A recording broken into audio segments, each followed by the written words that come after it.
आइए जानते हैं कौन सी 5 हाई वैल्यू कैश पर इनकम टैक्स की नज़र रहती है। दरअसल देश में डिजिटल पेमेंट तेज़ी से बढ़ रहा है। अगर यह कहा जाए कि इस समय डिजिटल पेमेंट का ही ज़माना है तो गलत नहीं होगा।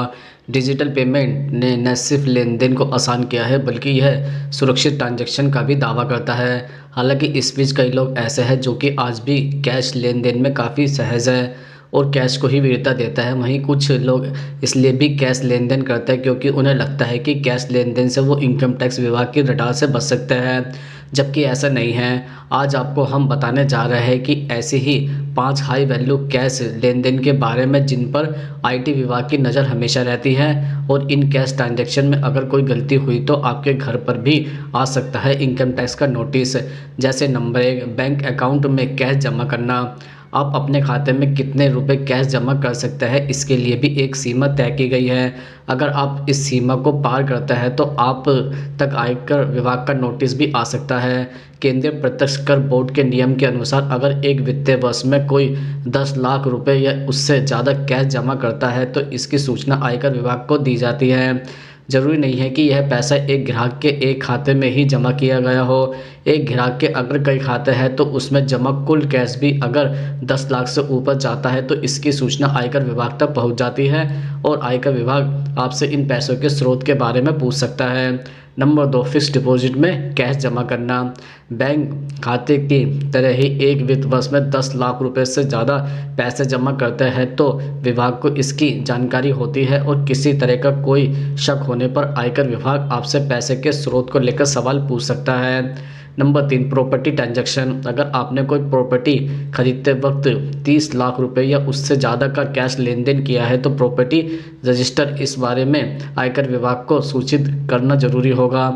ऐसे समय में इन लेन देन की वजह से आयकर विभाग पूछ सकता है और पैसे के सोर्स के बारे में जानकारी ले सकता है। Number 4, credit card bill payment. अगर आपने अपने क्रेडिट कार्ड के बिल का पेमेंट जो कि 1 लाख रुपए या उससे अधिक है कैश में किया है तो ऐसा स्थिति में भी आयकर विभाग आपसे पूछताछ कर सकता है।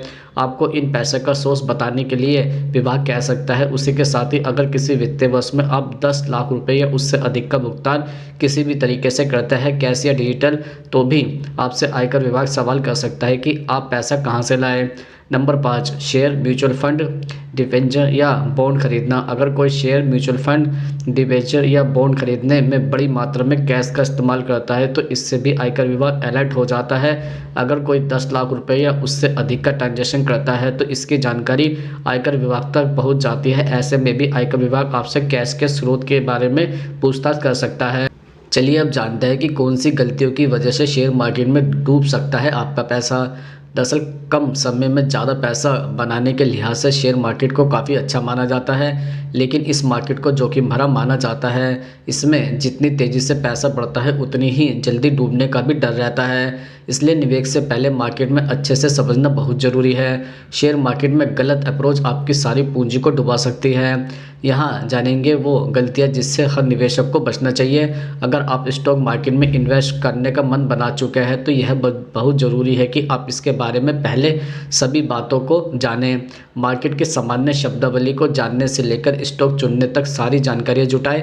इसके लिए भी विश्वसनीय सूत्र का पता करें। सिर्फ इंटरनेट पर वीडियो देखकर या दूसरे की बातें सुनकर मार्केट में पैसा लगा देना समझदारी नहीं है।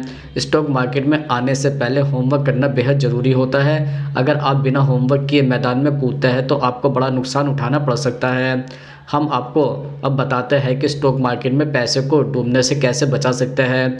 जैसे नंबर 1, भीड़ के पीछे न भागें। कई बार जब किसी कंपनी के शेयर अचानक तेज़ी पकड़ते हैं तो लोग उसमें पैसा लगाना शुरू कर देते हैं, लेकिन भीड़ के पीछे आप कभी न भागें। किसी भी स्टॉक में निवेश करने से पहले उसके फंडामेंटल्स को समझें, कंपनी का मूल्यांकन करें और संभव हो सके तो किसी एक्सपर्ट की सलाह से पैसा लगाएं। दूसरे को देखकर पैसा लगा देना आपको महंगा पड़ सकता है। नंबर 2, खुद को एक्सपर्ट समझने की भूल। एक गलती जो अक्सर लोग कर बैठते हैं वह है खुद को एक्सपर्ट करने की भूल।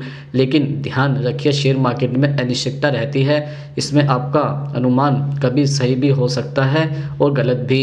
इसलिए खुद को शेयर मार्केट का एक्सपर्ट समझकर आत्मविश्वासी मत बनिए। कई बार ऐसी स्थिति बन जाती है कि सालों का अनुभव रखने वाले निवेशक भी आगे की राह नहीं बता पाता है, इसलिए अनुमान लगाने से बचिए। मार्केट और स्टॉक के बारे में स्टडी कीजिए और सोच समझकर निवेश कीजिए। नंबर 3, धैर्य रखना बेहद ज़रूरी है। जल्दी से पैसा बनाने के चक्कर में निवेश मत कीजिए।